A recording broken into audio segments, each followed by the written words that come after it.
मानहानि के मामले में सूरत कोर्ट से राहुल गांधी को 2 साल की सजा के बाद लोकसभा सचिवालय ने उनकी सदस्यता रद्द कर दी है। देश भर में कांग्रेस पार्टी इसका विरोध कर रही है। हिमाचल कांग्रेस में भी राहुल गांधी की सदस्यता जाने के खिलाफ नेता आवाज बुलंद कर रहे हैं।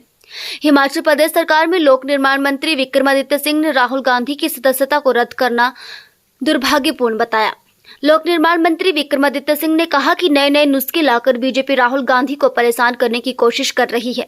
उन्होंने कहा कि एक ऐसे व्यक्ति ने राहुल गांधी पर मुकदमा दर्ज किया जिस पर राहुल गांधी ने टिप्पणी की ही नहीं। उन्होंने कहा कि लोकसभा सचिवालय को सदस्यता रद्द करने में इतनी जल्दबाजी नहीं दिखानी चाहिए थी, क्योंकि सूरत कोर्ट की तरफ से भी राहुल गांधी को 30 दिन का समय दिया गया है। वेम्बली स्टेडियम के अंदर या आपके सेंट्रल पार्क में न्यूयॉर्क के अंदर जो भाषण दिए, उसमें क्या बातें उन्होंने उस समय पूर्व की सरकारों के बारे में कही, तो वो क्या था? क्या वो डेफेमेशन नहीं था?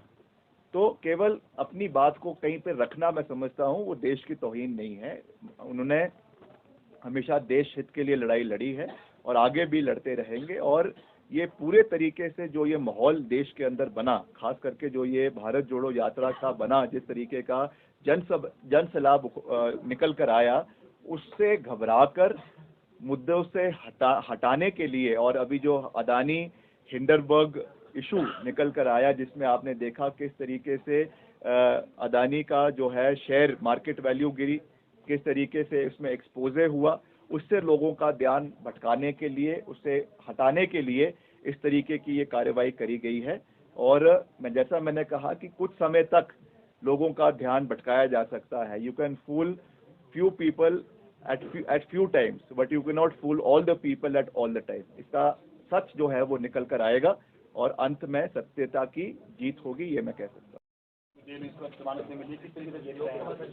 देखिए, ये बहुत अनफॉर्चुनेट है कि एक व्यक्ति जो देश के दबे हुए, कुचले हुए, ओप्रेस्ड लोगों की आवाज को उठाने का कार्य कर रहे हैं, उनके खिलाफ इस तरीके की कार्रवाई करवाई जाती है। और सबसे बड़ा प्रश्न तो इस पे ये लगता है कि जिस व्यक्ति ने, जिसके बारे में ये कहा था, he was not the complainant of this so called defamation case, so called criminal defamation case. और ये बात मैं नहीं कह रहा हूँ, ये हमारे जो देश के सबसे वरिष्ठतम में से एक एडवोकेट है, डॉक्टर अभिषेक मनु सिंघवी, उन्होंने भी इस बात को कहा है। कपिल सिब्बल जी, जो एक बहुत वरिष्ठ अधिवक्ता है, उन्होंने भी इस बात को कहा है कि जब तक जो मेन कंप्लेनेंट है वो इस बात को नहीं कह रहा है और कोई थर्ड पार्टी आकर ये जो है मानहानि का दावा कर रही है और उस पर इस तरीके की जो है वो प्रक्रिया कोर्ट ने दी है। हम कोर्ट का, जुडिशरी का बहुत मान सम्मान करते हैं और हम उस पर कोई भी टिक्का टिप्पणी जो है वो कोर्ट प्रोसेस के ऊपर नहीं करना चाहते हैं। मगर जिस तरीके से विपक्ष की आवाज को स्टिफल करने की कोशिश करी जा रही है, सिस्टमैटिकली दबाने की कोशिश करी जा रही है, मैं समझता हूं कि ये लोकतंत्र का गला दबाने का और लोकतंत्र की हत्या करने का प्रयास किया जा रहा है। और ये सब इस बात को जानते हैं कि क्रिमिनल डेफेमेशन के लिए इस तरीके का सजा देना ये बहुत दुर्भाग्यपूर्ण है। मगर निश्चित तौर से हमें जुडिशरी में, इंडियन जुडिशरी में पूरा विश्वास है। एंड आई एम श्योर कि जो 1 महीने का समय माननीय राहुल गांधी जी को दिया है, उनकी जो लीगल टीम है, they will explore all legal opinions और इसको रिक्विजिट जहां पर भी जो हायर कोर्ट है, हाई कोर्ट में और फर्दर इन सुप्रीम कोर्ट इसको अपील की जाएगी और जो भी इसमें कानूनी प्रक्रिया है उसको फॉलो किया जाएगा। मगर जिस तरीके की जल्दी इसमें लोकसभा सचिवालय ने दिखाई है, ये भी कहीं ना कहीं एक जो है क्वेश्चन मार्क के घेरे में आ जाता है। क्योंकि जब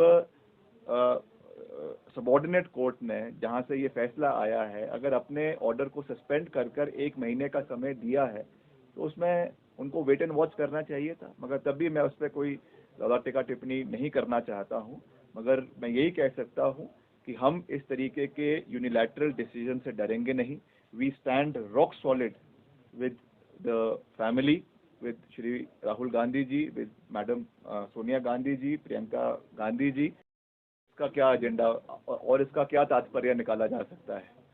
ये तो इलेक्शन के दिनों में ही होता है, और ऐसा नहीं है कि राहुल गांधी जी के ऊपर ही ये डेफेमेशन के केस हुए। अगर हम हिमाचल का इतिहास भी पकड़ ले तो अक्सर मेरे पिताजी धूमल साहब के ऊपर डेफेमेशन करते थे और धूमल साहब मेरे पिताजी के ऊपर करते थे। मेरे ऊपर भी क्रिमिनल डेफेमेशन का केस चला हुआ है। चुनावों के समय में हमने भी कई बातें कही, डॉक्टर राजीव बिंदल जी ने मेरे ऊपर भी केस चला हुआ है। तो ये तो कोई बड़ी बात नहीं है। हमने चुनावों में जो मुद्दे उठाए हैं उसको लेकर अगर आप किसी को जेल में डालने की प्रक्रिया शुरू कर देंगे तो ये केवल जनता की आवाज को, विपक्ष की आवाज को दबाने की बात है। और अगर आप विपक्ष की आवाज को ही दबा देंगे सरकार के अंदर, देश के अंदर, तो लोगों के मुद्दे कौन उठाएगा? तो इसको उस परिप्रेक्ष्य से देखने की आवश्यकता है। तो ये कोई बड़ी बात नहीं है, अंत में सत्य की जीत होगी। और हम उनकी इस तरीके की जो लड़ाई वो लड़ रहे हैं, जिस तरीके से उन्होंने कल कोट खुद किया है, महात्मा गांधी जो फादर ऑफ द नेशन है, उनके शब्दों को उन्होंने कोट करते हुए ये कहा कि I will continue to fight for the people of the country, और सत्यता में ही मेरा धर्म है और उसके लिए मैं लड़ता रहूंगा। तो इन चीज़ों से हमको डरने की आवश्यकता नहीं है। ये सारे, चाहे वो ईडी है, चाहे वो सीबीआई है, चाहे वो इनकम टैक्स है, चाहे वो इस तरीके की इंटिमिडेशन करने के लिए एक नया टैक्टिक्स जो है वो आपने डेफेमेशन का कर लिया है, ये सब चीज़ें एक नुस्खे होते हैं राजनीति में, मगर इससे हमको डरने की आवश्यकता नहीं है। हम सत्यता की राह पर आगे चलते रहेंगे, निष्पक्षता से, निडरता से प्रदेश की आवाज़ को हम उठाते रहेंगे, और हमारे नेता आदरणीय राहुल गांधी जी देश के लोगों की आवाज़ को उठाते रहेंगे। जिस तरीके से भी आपने देखा कि उन्होंने जो करीबन 3,500 किलोमीटर का सफर तय कर कन्याकुमारी से वो कश्मीर पहुंचे, लाखों लोगों का, करोड़ों लोगों का जन समर्थन उन्हें प्राप्त हुआ, उससे डरकर ये कदम जो है वो सरकार ने उठाया है।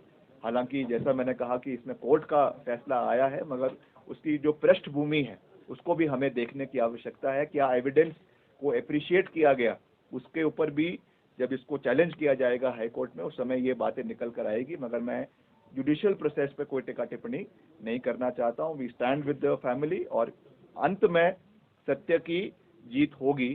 सत्य घबरा सकता है, डर सकता है, मगर कभी उसकी हार नहीं होती है। अल्टीमेटली ट्रूथ विल प्रिवेल, और राहुल गांधी जी फ्लाइंग कलर्स के साथ निकल कर आएंगे, इसका हमें पूरा विश्वास है।